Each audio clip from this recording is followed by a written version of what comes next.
So, what is DNS? Well, the DNS is the part of our network setup that resolve our domain and URLs into actual IPs. So, what it actually does is to resolve what is called fully qualified domain names.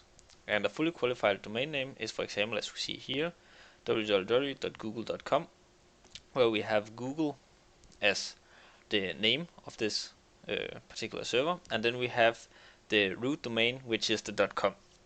So what our DNS is doing is to translate this into an IP, because there is no actual server which has this as its address. Underneath the name, it has an IP, because our computer speaks in numbers, so it has to resolve it into something that it can understand. The reason why we are translating from, for example, google.com into numbers is because numbers is a lower layer, and that is a lot easier to translate into binary, whereas binary is again easier to translate into electrical impulses, because that is basically what is happening when we are networking. That is electric impulses that is getting transferred over our wire. So in order to make this entire networking easier for us humans, we will not be using electric impulses and binary or IPs, because that is simply too hard to remember. Try to just imagine how many IPs you should remember on a daily basis just to visit the 10 most favorite sites that you are visiting daily. That will be near impossible. So it is much easier for us humans to remember names that we can use to navigate around the net. So that is the reason why we have our DNS, because that will keep a table and keep track of what domain names resolve into what IPs, such that we can navigate around the web. But not all DNS servers has a full record of the entire internet, because that is simply impossible.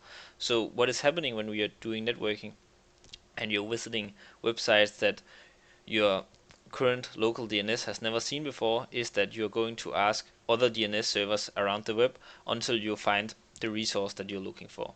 So let's take a look at how this works.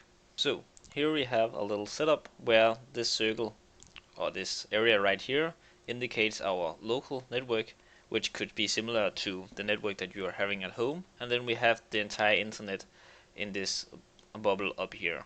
So we are sitting at the client computer, so we will say C right here, and then we have a local server running on our entire internal network, which is called test.local. And then we have our DNS server right here, and both the DNS, our local test server, and our client is connected to our router, which provides us with capability of reaching the outer internet. So we are sitting at the client, and then at the client computer we will have a host file. So we will say host right here, and we will have a cache. So this is two files, that is our host and our cache. And when we are trying to request a given resource, for example, we are trying to get access to this test.local, our computer will first look at its cache to see, have I visited this requested service before? If not, it will look at the host file. Do I have any records of what address this is placed at and where this server is located? And if not, it will say, okay, then I need to ask my DNS server, meaning that the one that is configured on our internal network, to resolve the domain names. So what it will do is to send a DNS request over to our router, and then it will go down to the DNS, and this request, it will basically ask, okay, do you know where test.local is located? And our DNS will have a record of that, because it kept a record of what is happening internally on our network. So it will respond back to our client and say, yeah, this is the IP and location of the test. So our client will say fine, and then it will navigate to router and get down to our test service right here, and then it will get the resources back to the client.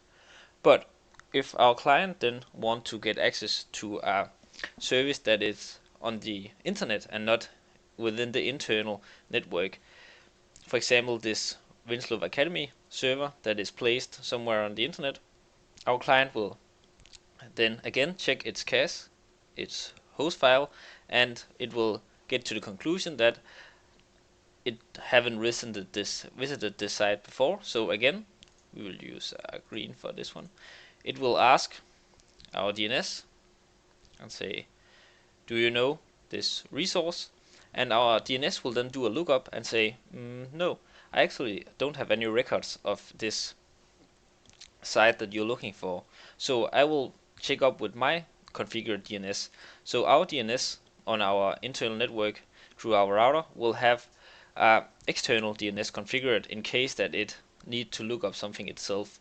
Similar to when you are calling someone at a library or something asking for a book, then if the library don't have the book on their shelf, they will probably reach out to one of the other local libraries nearby in order to hear if they have the book. And the same is happening for our DNS. So our DNS will have this external DNS configured as the DNS that it should reach to. So our DNS will make a request out here, and then it will ask, do you know where this Winslow page is located?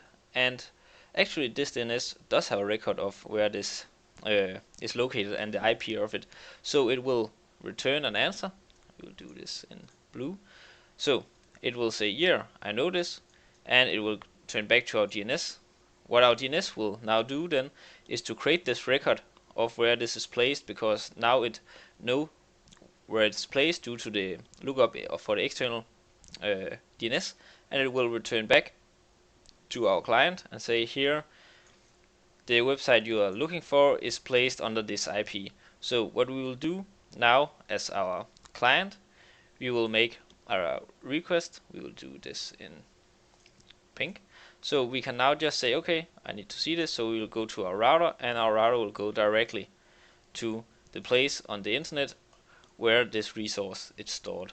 So this is how we are using our DNS to resolve internal locations, and how our DNS get help from external DNS servers to resolve external services in case that it does not have a record of it.